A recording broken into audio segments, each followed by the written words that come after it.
Golden State Media Concepts Fantasy Football Podcast is your one-stop shop for fantasy football news and advice. Can't decide on who to draft on the first round? Going gaga on how to line up your team. Got you covered. Traditional leagues, dynasty league, PPR league, IDP league, even daily fantasy football league. Join us as we break down all the questions of fantasy football. It's the Golden State Media Concepts Fantasy Football Podcast.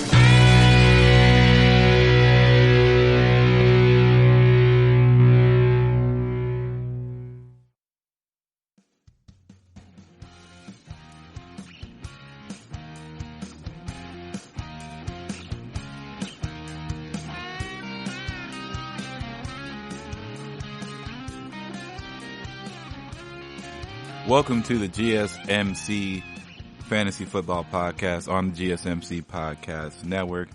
I am their host with probably some most. I don't know if I'm the most, but I'm one of them. Ethan here, like every Friday. Hope everybody's having a wonderful afternoon, a wonderful day. I am currently having a pretty good day, you know. I had to go get my oil changed, so I had to go do that, change taillights, you know, normal stuff that you don't want to do on your day off or on your day where you don't have too much to do, but you got to get it done out the way. And that's what I had to do. But we got some stuff to get out the way today, and hopefully it's a lot more interesting than getting your taillight fixed and or getting an oil change, because God knows how much fun that actually might be. So, what could that be? Right here. Okay. So we're going to start off today talking about what is a league winner in fantasy football. What is a league winner? So, what is exactly a league winner? How do we define it? How do we come to a conclusion that this player is a league winner? Well, first we have to define what exactly a league winner is. So, I went to this article because, you know, you have to research this sort of stuff. And website number 5, they have an article written by J.J. Zakarzan. That's a name right there, Zakarzan. Wrote this nice article of finding out what exactly is a league winner, because we all know that Chris McCaffrey, you know, Lamar Jackson, those guys are league winners, but we only define them based on their value based on drafting. So we know player value in fantasy football is derived from a player far outperforming his positional peers in fantasy football points scored, and that's the basis of how all this is conducted.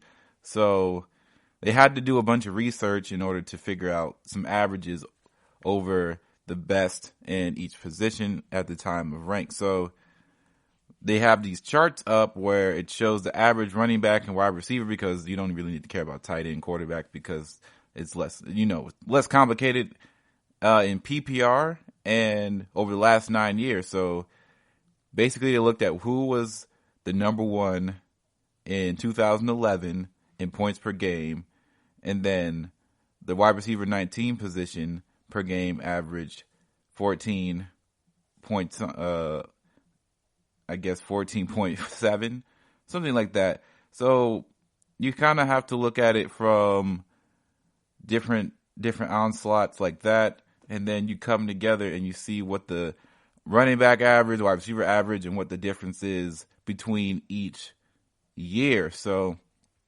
you take each one and you basically do a difference between step one, like the highest, to the lowest. And you keep doing that until you have yourself a nice difference.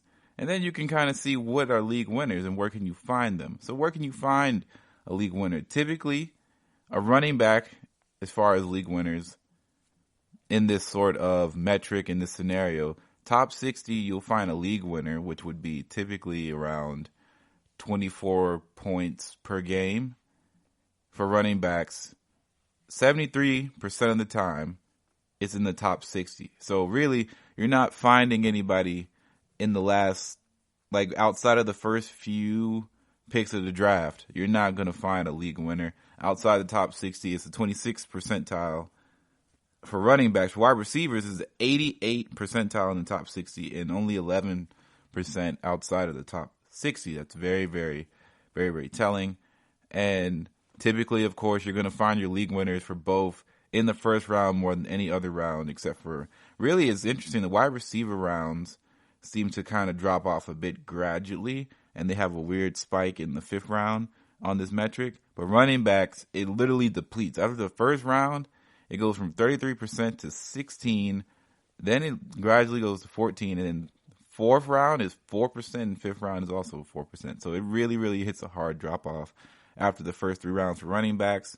And then just for like big groups in round 6 through 14, if you're in that, it drops off very much tremendously. So the odds of having total league winners and out of the total players drafted, so 20 out of 28 could be league winners potentially. And that's like a rate of 71%. And then round 2, out of 45 players total drafted, you still would likely only get 20 league winners. That's a 44% chance. And then, of course, round 3, 45 total players drafted, 8% or 8 total league winners, and it's a 17% chance. So this is for wide receivers. So it's really, really telling that, league winners aren't, where they could be, but they're kind of hard to see exactly where you can find them. So if you draft a wide receiver in the first round, you pretty much favorable odds that he will finish in the top 8 wide receiver in points per game. But those chances are still decent in round 2, and then we see the drop off in round 3, and the odds of finding a league winning wide receiver is actually pretty similar to round 3 to round 5, which tells us that drafting round 3 wide receivers has traditionally been not so great investment. And that would mean that if you see wide receivers up there that are potential league winners, so, maybe a Julio, maybe not so much right now, but definitely in his heyday, sure. And then you see guys like Michael Thomas, which he's probably going to go in the top 5, so this probably doesn't apply. But let's just use it as an example, because last year Michael Thomas wasn't going that high. He was still in the first round, but he may not have been the first wide receiver off the board. But he's definitely someone who is considered a league winner at this point in time. So if Michael Thomas somehow falls to you because everybody else took a running back, but you're so stuck on getting a running back, it's just not a good decision. You have to realize that Michael Thomas is a league winner, and you have to take him. Don't just wait to get a star wide receiver. Take best player available in these sort of times, because if you find out that, you may have gotten a solid running back, but you probably could have got more solid value from a running back in the back end of the draft than a wide receiver, because the wide receiver drop-off can get really, really hectic, really, really fast. So, you got to realize opportunity cost. So opportunity cost is the loss of potential gain from other alternatives when one alternative is chosen. When you select someone in fantasy football, your opportunity cost is the player you could have selected instead. So if you get Michael Thomas in the first round this year, you're foregoing your opportunity to get Derrick Henry. So, the third round can be really, really make or break for you. And using charts like this can make things pretty clear. So if you're looking for value at the running back position when taking one in round 3 versus going for a wide receiver, if your sole goal is to draft a league-winning player, you should draft a running back with your third pick as opposed to a wide receiver. And the drop-off in hit rate at running back occurs in the third round as well. So the numbers above really tell us that it's hard to find league-winning players outside of the first few rounds of the draft. And the data also shows and sheds light on the concept of opportunity cost.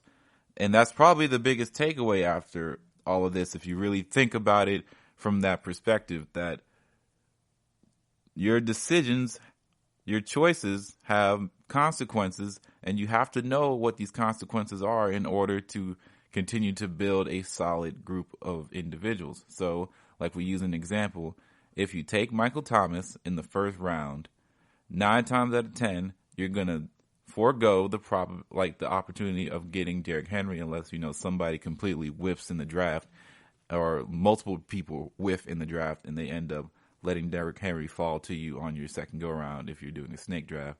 But this is all about snake drafts. This is, of course, auction. Then this is a hugely different debate. But this is where we are right now in fantasy. You have to know, if you're playing snake draft, you have to know about opportunity cost, and that can lead you into a lot better, well-rounded team and much more success on the back end when you're looking at your team and you see, oh, well, I'm kind of stressed out at the wide receiver position, but it'll be okay. You can make up for it and see in weeks to come, because, things always happen. There's waiver wire things going on. There's always ways to make your team better, but don't sacrifice getting the best player available because of you're looking to draft positions, draft order specific. All right, let's take a break, and coming back, we're going to talk more about some fantasy football. How about that? You really can't underestimate the importance of having the right creative work for your brand or your product. Whether it's a logo, a website, a book cover, or an ad campaign, you really need a quality design to make that big difference pop and deliver your overall engagement and success in a competitive market. That's where Design Crowd comes in. Design Crowd has over 750,000 designers from Sydney to San Francisco ready to help you with awesome creative ideas. They make crowdsourcing work for you. So if you need a logo or you're working on your creative branding, you can go to designcrowd.com and post a brief describing the design you need. And then within about 2 to 7 days, you'll receive up to over 100 different designs from designers around the world. Then you pick the best design and approve payment to the designer. So you're only paying for the design that you want. It takes a lot of the guesswork out of freelancing and out of crowdsourcing. And you don't have to be a huge company like Harvard Business School to use Design Crowd, although they have used it as well. You can start a project on Design Crowd for as little as $99. And if you go right now to designcrowd.com/health and wellness or enter the promo code health and wellness on their website, then our health and wellness listeners will receive up to $150 off of your design project. That's designcrowd.com/health and wellness or entering that promo code health and wellness.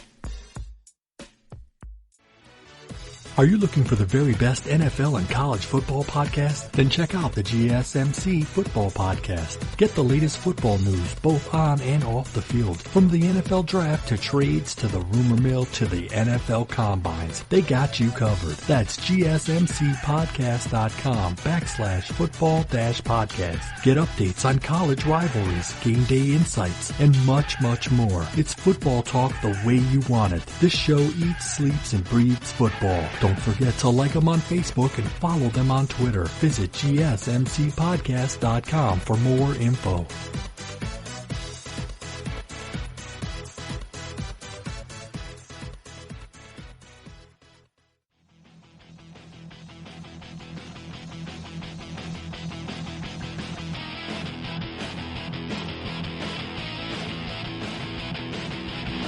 Okay, so I wanted to talk about Denver Broncos offensive potential this coming season. And last season, the Denver Broncos offense was stagnant, to say the least. It was really nothing really changed within the season about their offensive potential.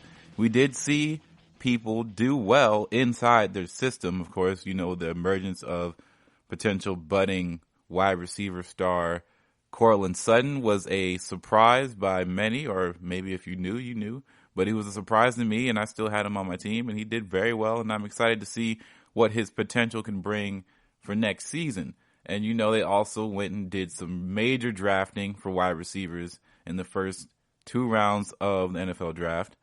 And that looks like they're going to try and definitely get the ball outside and really start slinging the football around with Drew Lock. And they also bring in a nice package of a running back duo. Now, with Philip Lindsay, they do have, of course, the man from the Chargers, Melvin Gordon, the third. Don't forget the third. Melvin Gordon the third. But how can they really improve? So I'm looking on Football Outsiders, a brilliant website. I love using them for all things NFL. I'm looking at their offensive DVOA for last year. So this was revised and looked at since March 29th, 2020. So this is very much up to date. But they were ranked 26 as far as offensive DVOA. Last year they were ranked 14th, which is kind of crazy. But if we look at what exactly happened here, so their weighted offense, so this is the adjusted, so that earlier games in the season become gradually less important, and it better reflects how the team was playing at the end of the season. So, for example, Baltimore was ranked 1 in offense all over this year on offense DVOA, and their weighted offense, of course, was also ranked first. The Saints were ranked 4th at the start of, the Saints were ranked 4th last year, and they were ranked 4th this year total, but their weighted offense had them ranked 2nd.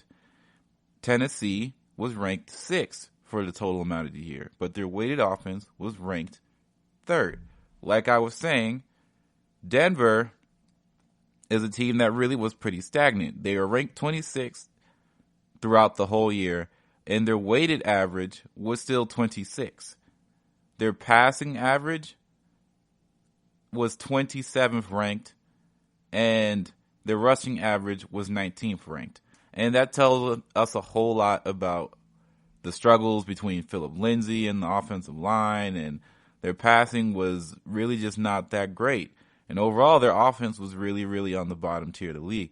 So they were only better than Miami, who their weighted DVOA, their weighted offense was 20 comparative to Denver 26.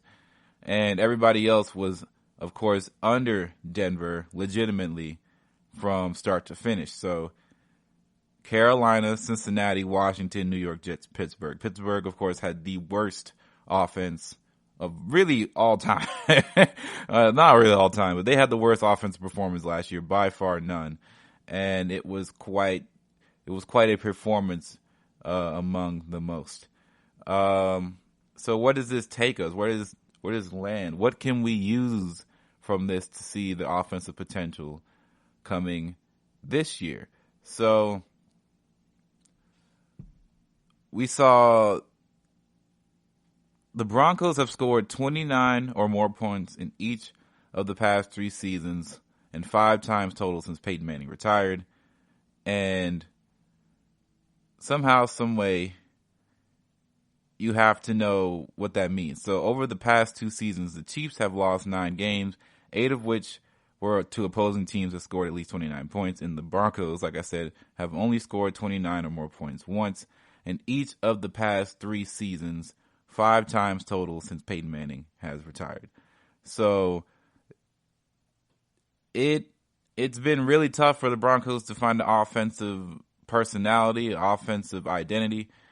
And you would think that, Vic Fangio knows this, and we can only assume that, Shermer was one of the first of several additions of the Broncos offense this January. They got Jerry Jeudy. They get KJ Hamler in the first 2 picks. And then they get a center, Lloyd Cushenberry, with their 3rd rounder. And then you bring in Melvin Gordon. You bring in Graham Glasgow, another lineman. And all of a sudden you think the Broncos have potential to be a great offense. But it really just depends on the Drew Lock thing. Drew Lock is probably in a moment of, this is his Josh Allen moment. Is he going to take the next step up? Like Josh Allen took a pretty solid step forward last year, and the Bills offense definitely looked a lot better than what people may have thought of. Is Lock a sleeper? I'm not too sure. So he finished with a 4-1 record as a starter, but with only 1 game over 20 fantasy points, and he kept his interceptions low. That sounds like a lot like, Josh Allen.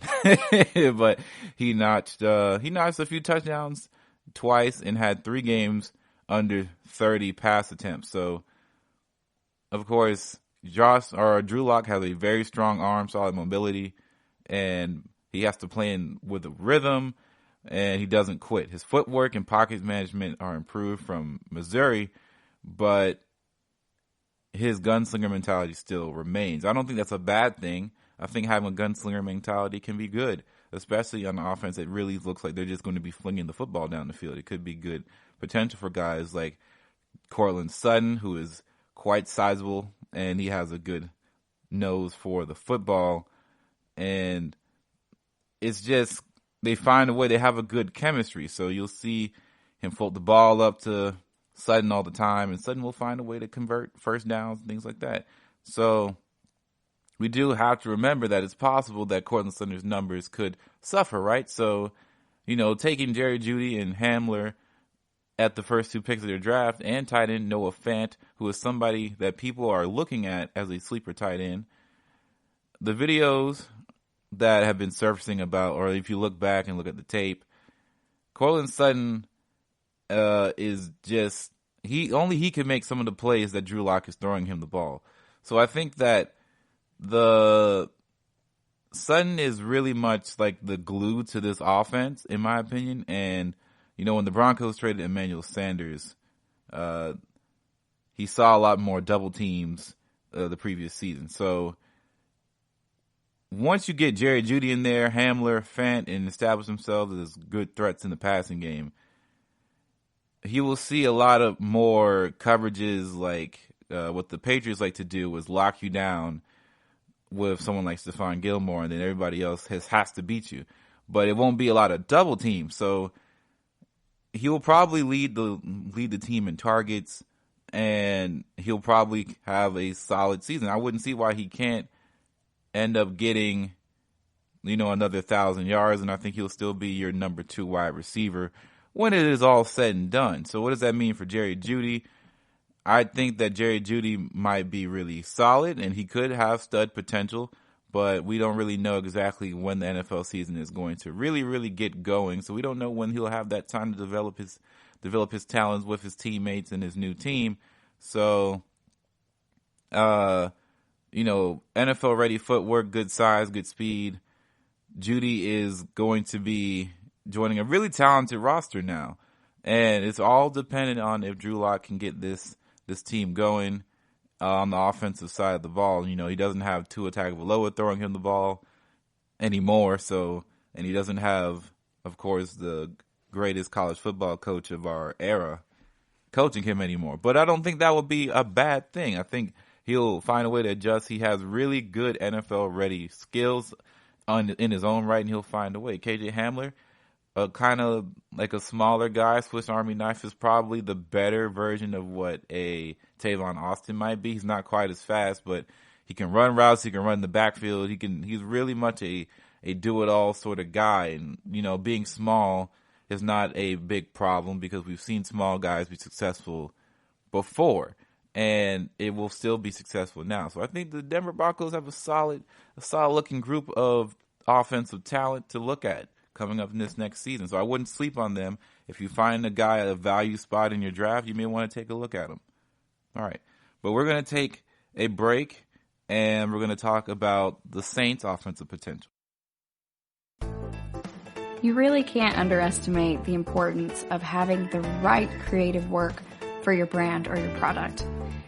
Whether it's a logo, a website, a book cover, or an ad campaign, you really need a quality design to make that big difference pop and deliver your overall engagement and success in a competitive market. That's where Design Crowd comes in. Design Crowd has over 750,000 designers from Sydney to San Francisco ready to help you with awesome creative ideas. They make crowdsourcing work for you. So if you need a logo or you're working on your creative branding, you can go to designcrowd.com and post a brief describing the design you need. And then within about 2 to 7 days, you'll receive up to over 100 different designs from designers around the world. Then you pick the best design and approve payment to the designer. So you're only paying for the design that you want. It takes a lot of the guesswork out of freelancing and out of crowdsourcing. And you don't have to be a huge company like Harvard Business School to use Design Crowd, although they have used it as well. You can start a project on Design Crowd for as little as $99. And if you go right now to designcrowd.com/health and wellness or enter the promo code health and wellness on their website, then our health and wellness listeners will receive up to $150 off of your design project. That's designcrowd.com/health and wellness or entering that promo code health and wellness. Check out the show that's built on the MMA, from the UFC to extreme cage fighting. They got the fights covered. Check out the GSMC MMA podcast. Get the latest news on past or upcoming fights. Join us as we talk to and about some of the biggest names in the MMA, past, present, and future. When it's the fight game, there's just one show to check out. GSMCpodcast.com/MMA-podcast. Don't forget to like them on Facebook and follow them on Twitter. Visit GSMCpodcast.com for more info.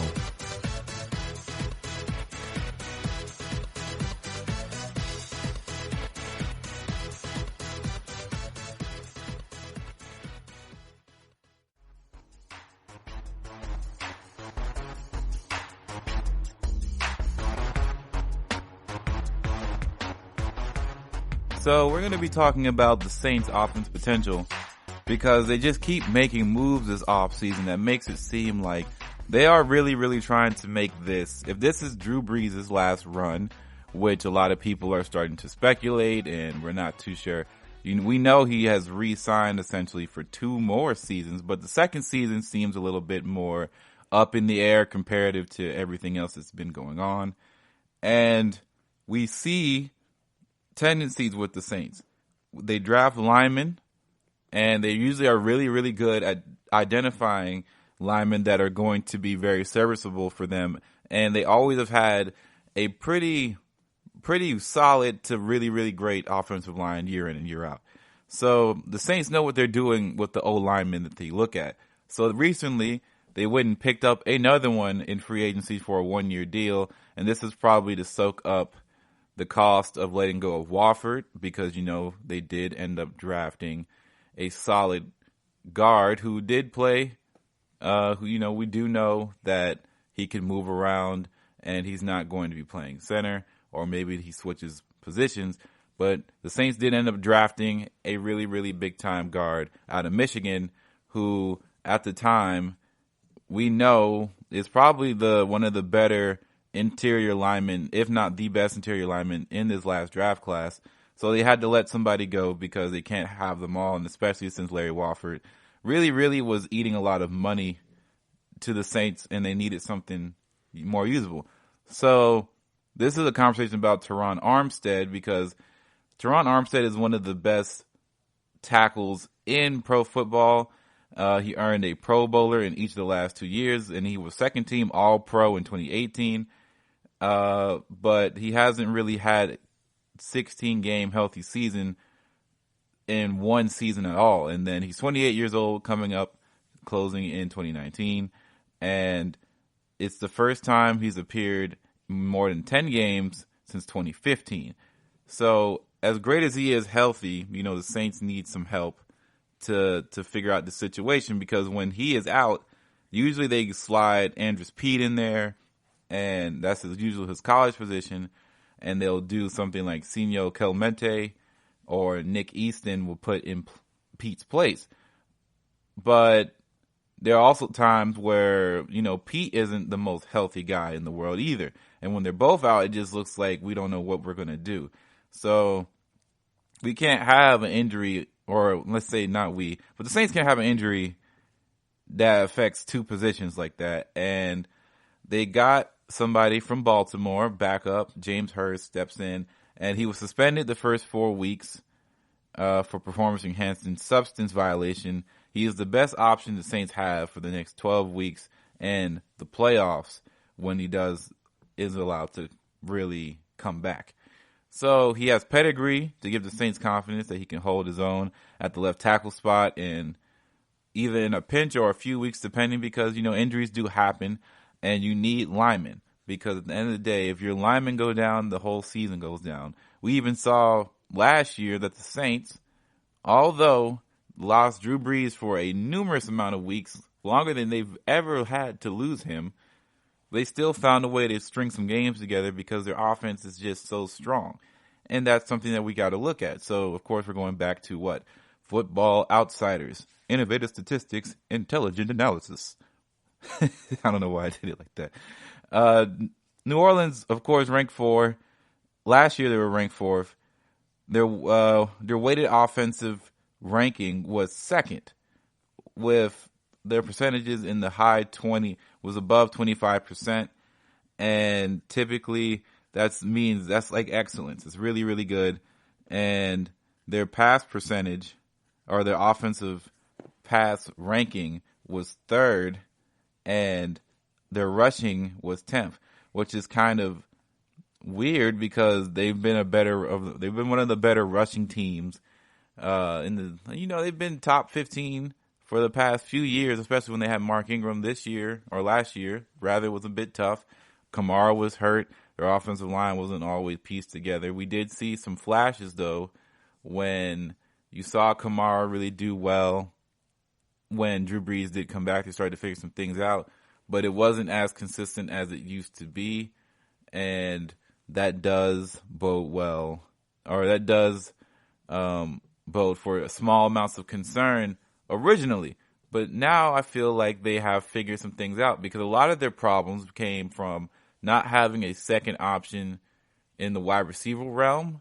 Because we all know Jared Cook came on the scene a little bit late, but when he was on, he was really on. He was doing a lot of great things in that offense.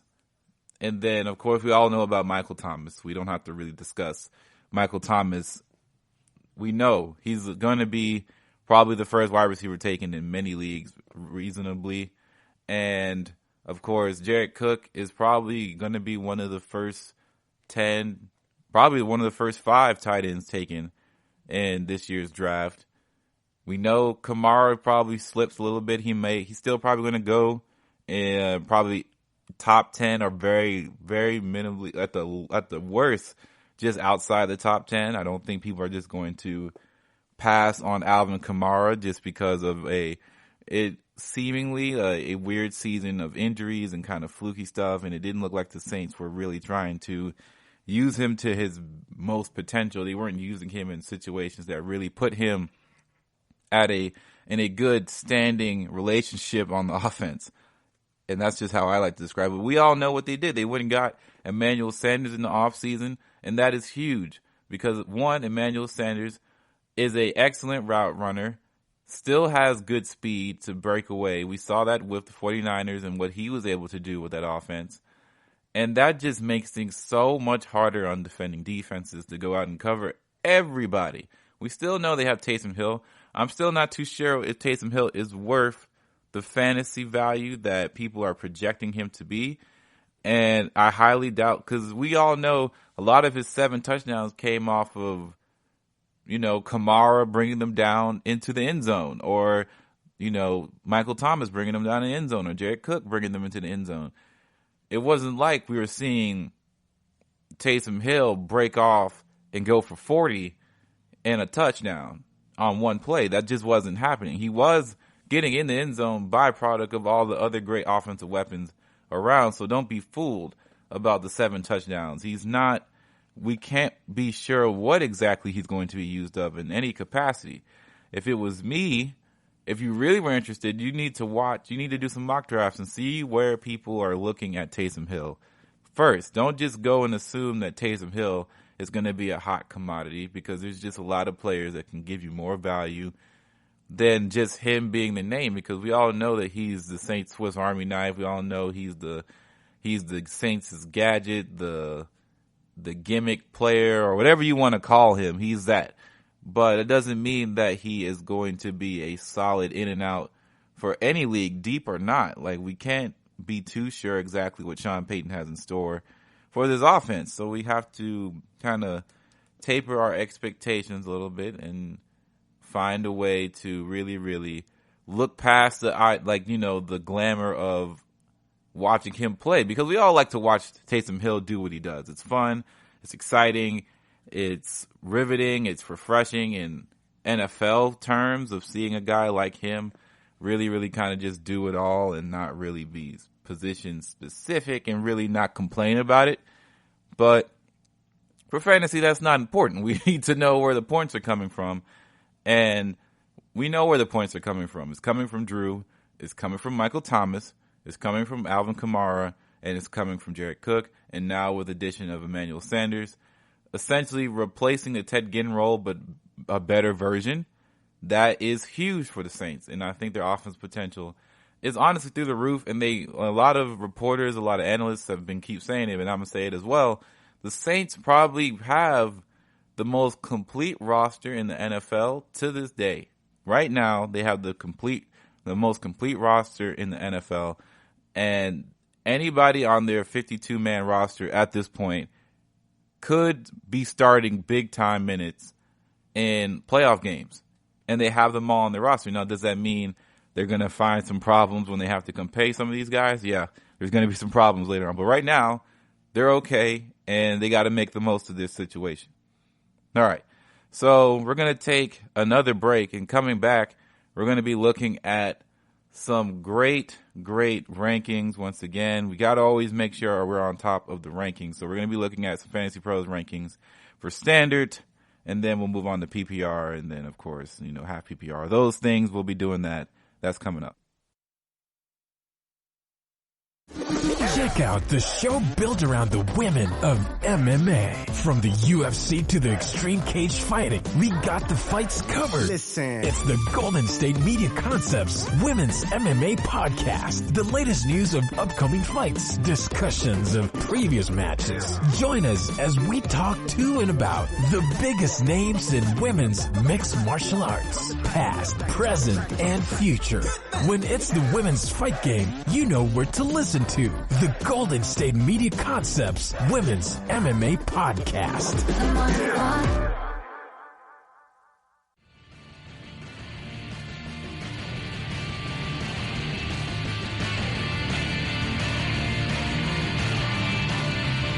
Okay, so I wanted to go over what is happening here in the standard league format for rankings so far in fantasy football, and what do we see as the best of the best in the standard scoring format. So in standard scoring, of course, we do not have 1 point per reception, a half point per reception. We don't have that. We'll go over that in a few. But for standard league, the top four is considered tier one from Fantasy Pros. It's Christian McCaffrey, Saquon, Michael Thomas, Ezekiel Elliott. So out of these guys, who do you feel like who I feel like is the best to take? Now, I feel as if Christian McCaffrey's year last year will probably not, he'll have similar sort of numbers, but there's just no way Christian McCaffrey is going to produce that strong. Like, you're not going to get that again. I don't think you're going to get that again, but you will have really strong. It would be really hard for me to say not to pick Christian McCaffrey first if you're the first overall selection in a snake draft, or if he's the first guy on the auction draft.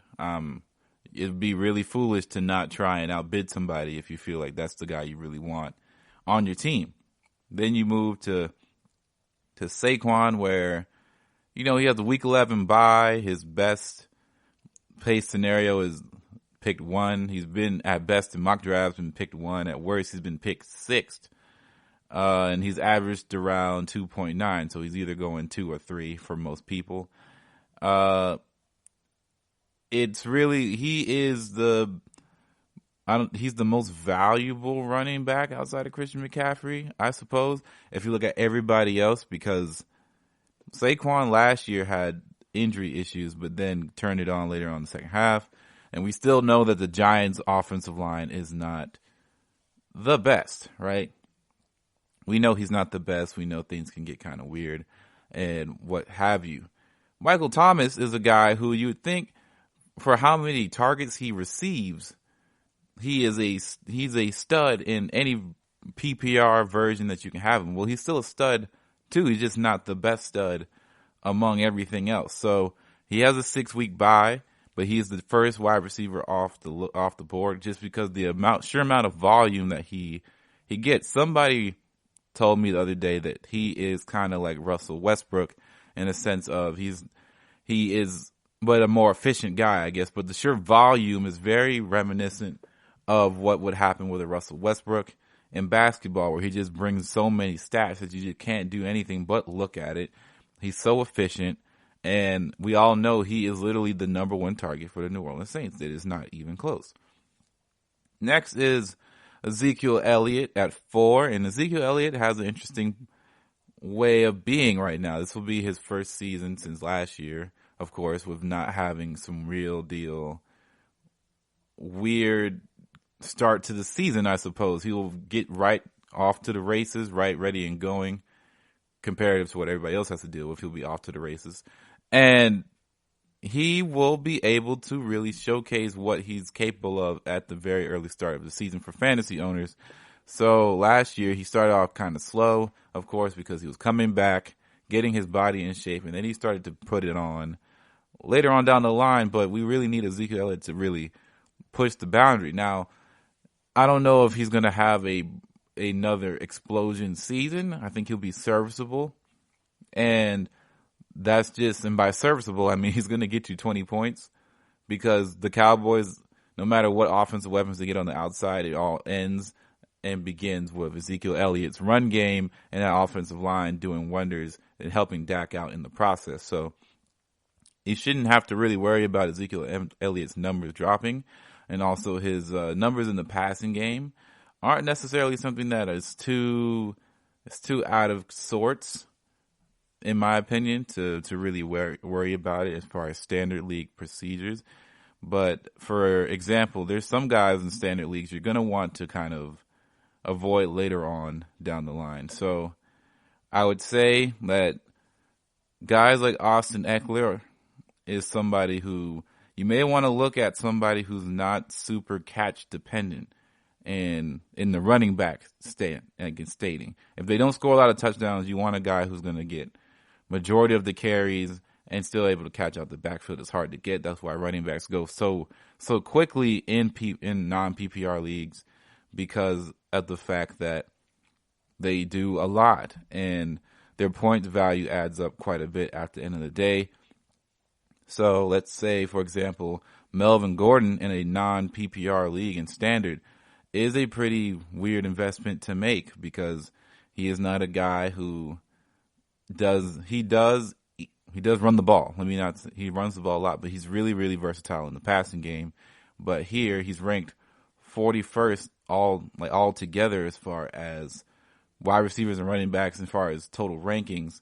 But if we go to running backs for standard real quick, you'll be able to see on this ranking chart that he's still in tier 4 when it comes to running. He's the 18th ranked running back within the class. So you have guys like Leonard Fournette, Chris Carson, Todd Gurley, even Austin Eckler to a certain extent, Aaron Jones, Josh Jacobs, Nick Chubb, Joe Mixon. Those guys are ahead of him because of the amount of touches he takes. Now, guys, but then you think about, well, what about guys like Marlon Mack? Well, Marlon Mack, his value has dropped tremendously due to the pickup of Jonathan Taylor, because Jonathan Taylor is the 19th ranked and he has not played a down of football because we know what he's capable of. Marlon Mack, he's a 2-down back, unfortunately. And as much as I enjoy watching him play and I like having him on a team, he really is the new version of Jordan Howard. And it's funny because they're back to back.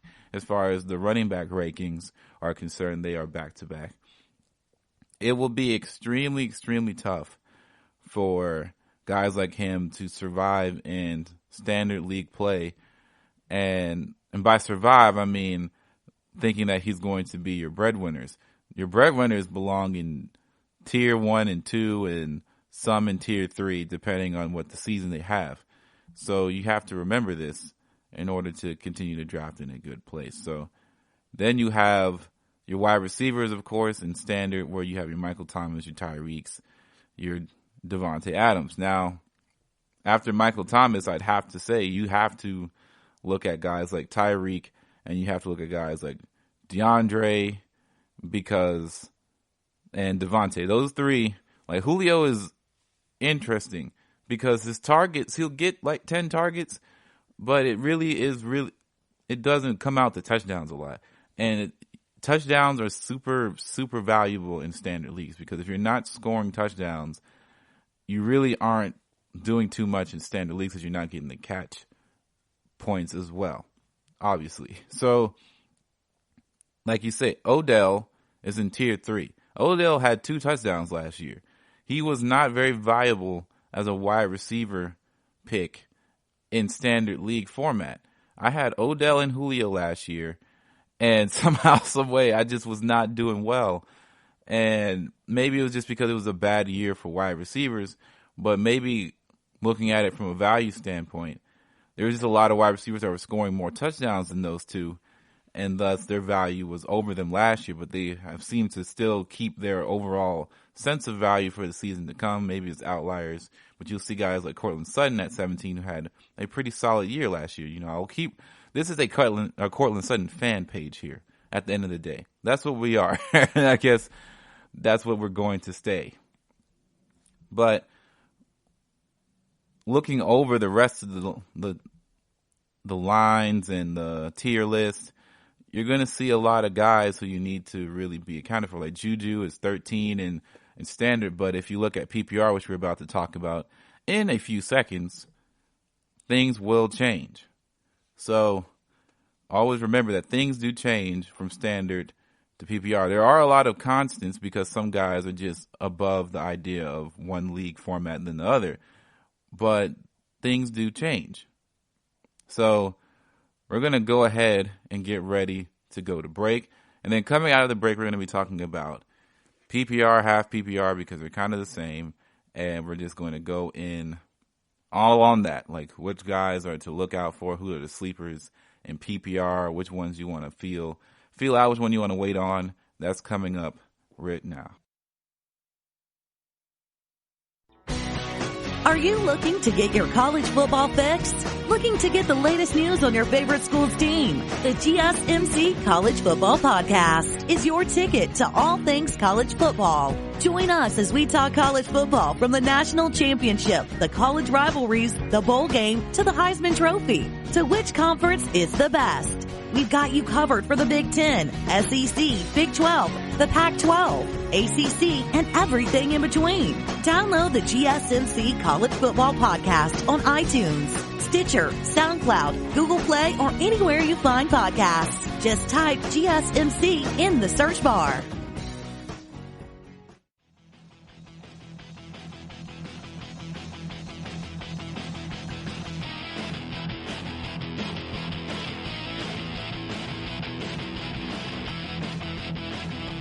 Okay, so welcome back to the GSMC Fantasy Football Podcast, where just before we were talking about Standard League rankings and looking at what the pre-draft is looking like for the upcoming NFL 2020 fantasy season for Standard Leagues. So now we're going to look into PPR. And if you're new to fantasy, right, you need to know what PPR is so that way you know which one you would like to play in.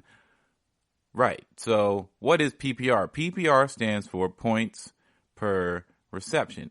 Usually there are 2 types of PPR that most people generally play if they're playing in this format.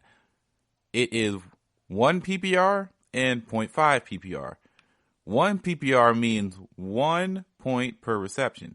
So if Michael Thomas catches a ball for 10 yards, he gets a 0.1 point. 1 point for the catch and 1 point per 10 yards, unless you have different scoring settings, of course. But average, generally is 1 point per 10 yards. So he would have 2 points in total. Half PPR, he would get half a point per catch. So it would be, of course, 1.5 is the total in that scenario. So that's really all there is to it, to PPR. But why PPR is so interesting as a play format is that it makes certain players' value jump up like through the roof, because you'll have guys who generally are kind of a third down back or a pass catching back or a scat back or things like that. And in standard format, they would be kind of lingering around the lower tiers and they would not have as much value. But in a PPR, their value automatically skyrockets because they're still getting those extra points from the catch. So if we're looking at overall rankings in the top 10 or so, we'll see some interesting changes as the changes that we saw before. So we did not have a tier 1 for Alvin Kamara in there or Dalvin Cook. And we didn't see Devontae Adams in the top 10. And we didn't see Joe Mixon in the top 10 or Derrick Henry or Julio Jones. But things are changing now. Things change because of the PPR, the point per reception. So, of course, the top 4 don't change because it's really hard to make. If they're good in standard, they're probably good in PPR, and that's just how it is. But, of course, Christian McCaffrey, Saquon, Michael Thomas, Ezekiel Elliott, those are your top 4, so to speak. But in PPR, then we get into some of the nitty-gritty. So we have Alvin Kamara at 5, Dalvin Cook at 6, Devontae Adams at 7, Derrick Henry at 8, Joe Mixon at 9, Julio at 10. Now, the Julio one is really interesting because, I have personal experience drafting Julio before last year, and I had him in a standard league. My God, if I had him in PPR, I'd be feeling a lot better about my position last year in that fantasy league because he gets so many targets. He gets the ball looked at his way so many times. And he does catch the ball, but his yardage doesn't always mean a lot because there's always somebody right there breathing down his neck. And we all know this now. Julio is not a touchdown machine per se. He is one of the more elite wide receivers we've seen in this game ever. But he is not a touchdown scorer by nature because, to be honest, he just doesn't get that much space to do that. People cover him, double cover him, sometimes triple cover. Julio is one of the better wide receivers that we had in this generation. And that comes with a price. He does not get to go in the end zone as much as you would like to see him get to do. And you see it at multiple levels at wide receivers. Unless you have unreal levels of separation, so like a Tyreek Hill, you're just not going to get it. And you don't see it as often. Even everybody's touchdown numbers do drop eventually when you get to the levels of the top elite. So that's why you really only have a few seasons worth of a player exhibiting signs of maximum potential, right? Like where guys are still leaving them in one-on-ones or things like that because once they get to that level, they want the money. And when you got the money, you may not have the capital be draft or free agency money to go get a guy to put alongside him to ease the tension. But even then, you're still going to get double teamed. You're going to need a lot of weapons around to make people not come and bring the double. Right? Or you have to be so otherworldly like Tyreek Hill, who honestly has argument to be the best wide receiver in the NFL just based off of what he's able to do on the field, just his impact.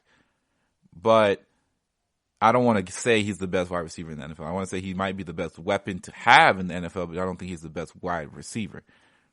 So bring that back. Let's go and break these down position by position for wide receiver, running back, because that's how we do it here at the GSMC Fantasy Football Podcast. All right, so running backs, as you can see, Alvin Kamara and Dalvin Cook come in hot, steamy, ready to get some things going. So let's switch to standard real quick because those two are in the top 5 in tier 1 for that. But in standard, like we talked about earlier, there was only 3 in tier 1. It was Saquon, Christian McCaffrey, Ezekiel Elliott. Everybody else was in tier 2. So, and Alvin Kamara was behind Derrick Henry in standard, and also behind Dalvin Cook, by the way. But in PPR, he takes a huge leap, jumps 3 spots above both of them, and now Dalvin Cook is 5, Derrick Henry 6, Joe Mixon is 7. Right, things are making sense. But look at Austin Eckler. Austin Eckler was not in the top 8 in standard. Austin Eckler is all the way, right? He's all the way at 13. Now he's worth 8th. He jumped 5 spots. That's huge. That's huge in fantasy. Huge. That means a lot of difference. You see Kenyon Drake, same position, jumps and really, really cements himself in a different place. And then you see guys like Chris Carson falling. You see Le'Veon falling. Jonathan Taylor doesn't really move too much. He's in 20th still. But you see guys like Mark Ingram kind of fall because he was not really pass catching as much since he left the Saints.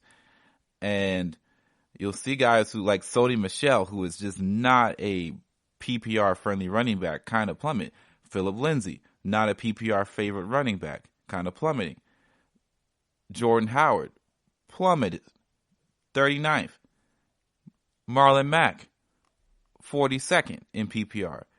It's just not their skill set to be in, or it's just not as fruitful as some of these other guys that are available to go get because we know what they're capable of in the pass catching. The Leonard Fournette one is kind of interesting to me, but he kind of is their do-it-all back because they have no one else to really lean on.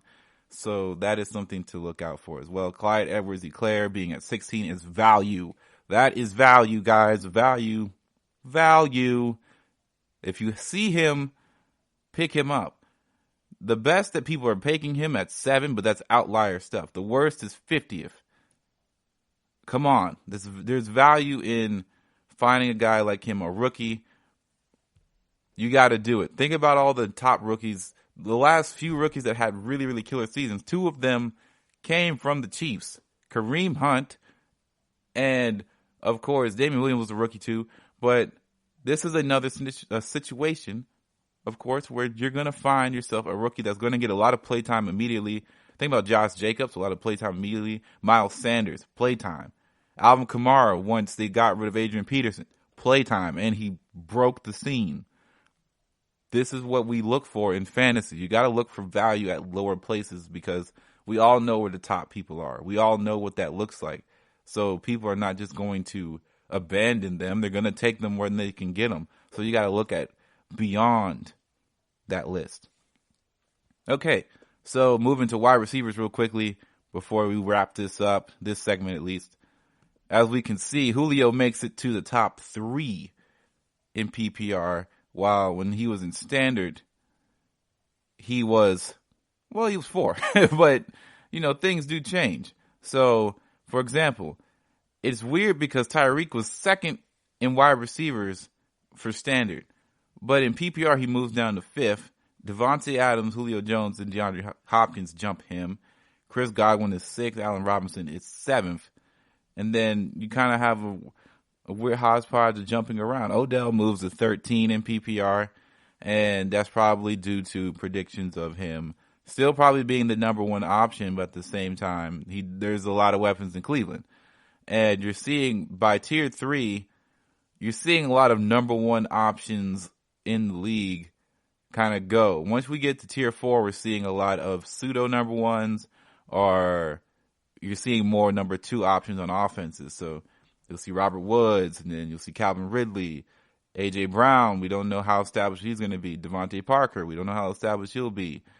DJ Shark, of course, same deal. Stephon Diggs is the number 1 option, and he's very low on this ranking for PPR, but that's probably because due to what we've seen Stephon Diggs before.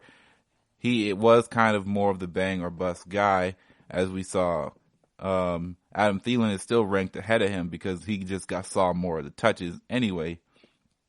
And that's just kind of generally how that will be. But we'll look at someone like Jarvis Landry, who is 29, right? And we go back to standard. We'll go back to standard.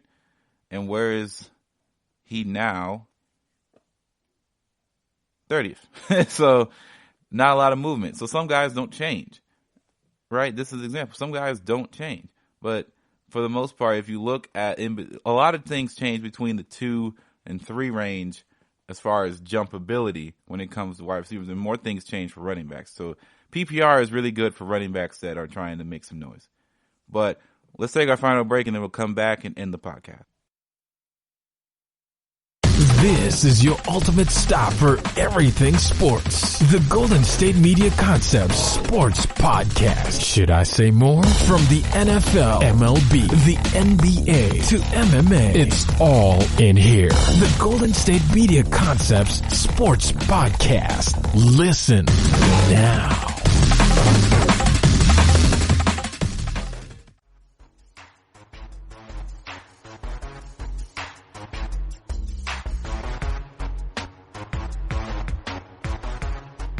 Okay, so coming back to finish the podcast, I want to remind everyone, for one, to listen to the GSMC Podcast Network. We do great things, but really, overall, over the last 50 minutes or so, this podcast has been about value and what you can get from certain players or certain ideologies, league winners, of course. For the most part, that's what the theme of this podcast was about, is value. And at the end of the day, you have to know what you value more out of players, because this last segment we're going to be talking about which one should you choose to play for yourself, PPR or non-PPR standard leagues. So when I first started playing fantasy football way back in like maybe 2008, 2009, I was playing standard league for a very long time, and it was fine. It was all great and in the hood. You know, we did what we had to do. Back in the day, I was drafting, I wasn't that smart at fantasy football, and I'm not afraid to admit that. I would do the trio thing. I would draft the Marquise Colston, the Jimmy Graham, and the Drew Brees, and we just keep it pushing. And I'd play with a bunch of friends that I liked, and that's just how we played fantasy sports. Was I any good? Probably not. But you know what? It brought me more and more in love with football, and I loved it about it. But standard league, standard leagues basically are on the principle of star players rule standard leagues. And in PPR, star players still rule above all, but there is a better middle ground for people to be successful than in standard. If your team is full of kind of wide receiver 2 and 3s and wide receiver or running back 2s, or guys and running backs by committee, you are going to suffer. You're going to suffer, and 9 times out of 10, you may have just one star who's trying to carry you, and if that star isn't a league winner, you are through. You got to make some major changes. You got to see who's playing the hottest at the time. It gets really, really bad because you'll see a lot of point differentials between guys on your bench and guys in your starting lineup. And you really have to pay attention to who are the real breadwinners, because at the end of the day, targets tell you 2 things. They tell you who the quarterback trusts, who the offense goes to. Those 2 things. You need to figure out where the targets are coming from. And you got to look back at film, or you got to look back at stat sheets. You got to go to resources online and figure that stuff out in standard league. And it's not very forgivable. Standard leagues aren't forgivable.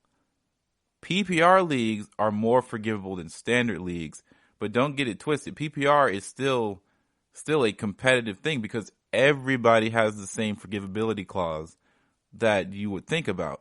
So, for example, having somebody like Austin Eckler over the last few years that I've played with, he's had a really, really interesting fantasy career, because he just racks up numbers.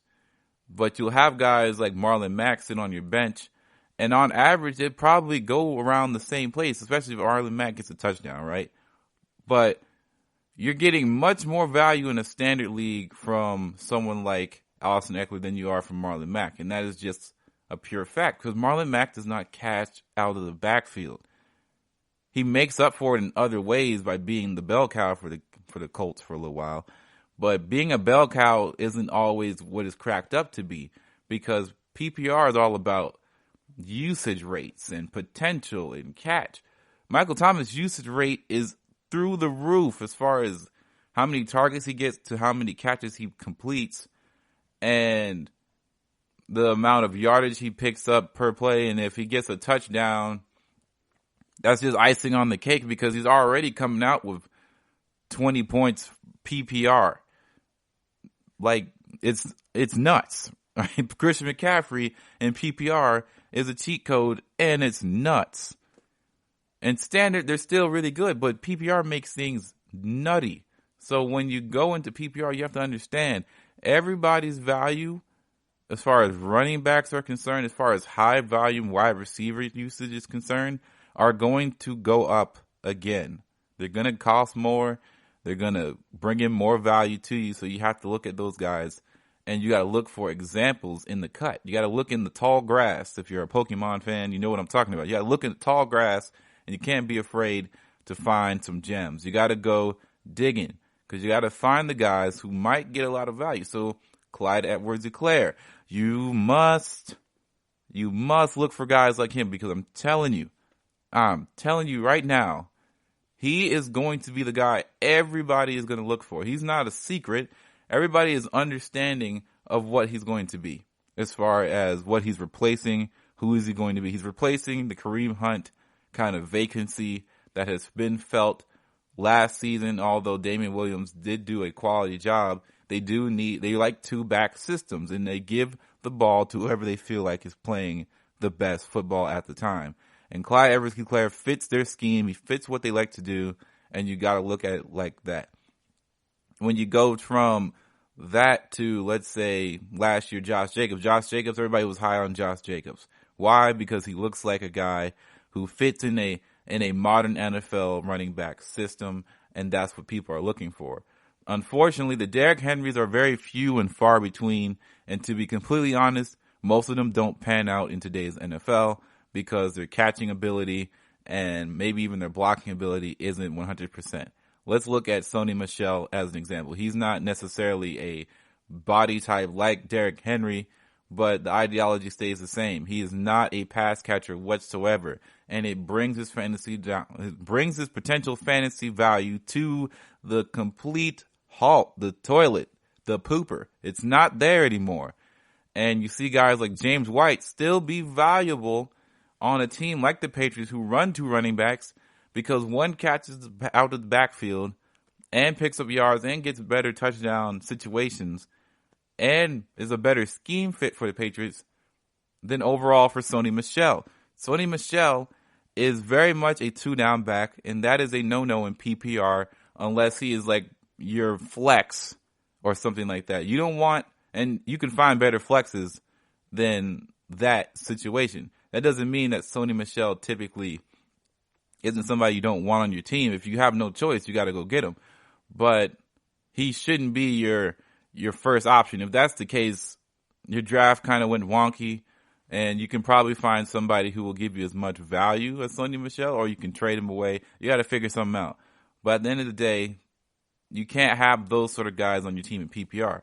But in standard, you can kind of get away with guys like Sony Michel because he isn't catching out the backfield anyway. You won't get the targets. You won't get the PPR, the point per reception. It'll be okay. But at the same time, you got to remember, just because you're not getting the points per reception, the targets still matter. You want to know why? Because he's targeted, let's say Alvin Kamara, even though he's lower in standard leagues.